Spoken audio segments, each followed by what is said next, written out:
গাজায় যুদ্ধবিরতির আশায় আজ সোমবার মিশরে বৈঠকে বসছে হামাস ও ইসরায়েলি প্রতিনিধি দল। এই আলোচনাকে দ্রুত এগিয়ে নিতে সংশ্লিষ্ট পক্ষগুলোকে আহ্বান জানিয়েছেন মার্কিন প্রেসিডেন্ট ডোনাল্ড ট্রাম্প। চলতি সপ্তাহে প্রথম ধাপের আলোচনা সফল হবে বলে আশা তার। তবে এই শান্তি আলোচনার ঠিক আগেই গাজায় আবারও ইসরায়েলি হামলায় প্রাণহানি হয়েছে বেশ কয়েকজন ফিলিস্তিনির।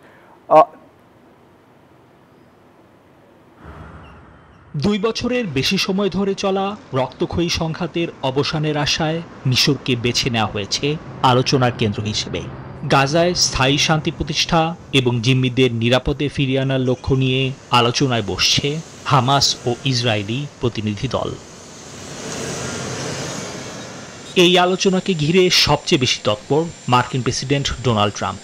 সামাজিক যোগাযোগ মাধ্যমে তিনি সব পক্ষকে দ্রুত সমঝোতায় পৌঁছানোর তাগিদ দিয়েছেন, জানিয়েছেন হামাসের সঙ্গে তার আলোচনাও ইতিবাচক।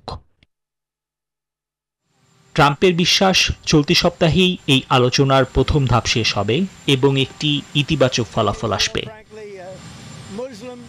তবে শান্তির এই আহ্বানের বিপরীতে গাজায় থামেনি ইসরায়েলি হামলা। আলোচনার টেবিলে বসার ঠিক আগে রোববারও উপত্যকায় ঝরেছে ফিলিস্তিনিদের রক্ত, যা শান্তি আলোচনার ভবিষ্যৎ নিয়ে নতুন করে উদ্বেগ তৈরি করেছে। বান্ডেল থাকলে প্রতি সেনমানিতে টাকা বাঁচবে। বিকাশ সেনমানি বান্ডেল কিনে জিতুন প্রতি লেনদেনে।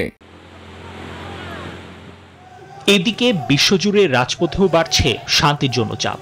তুরস্কের ইস্তাম্বুল থেকে সার্বিয়ার বেলগ্রেড হাজার হাজার মানুষ ফিলিস্তিনের পতাকা হাতে নেমেছেন বিক্ষোভে। তাদের স্লোগানে আর প্লেকার্ডে একটাই দাবি, গাজায় অবিলম্বে হামলা বন্ধ হোক, প্রতিষ্ঠিত হোক শান্তি। নিবির আমিন, নিউজ 24।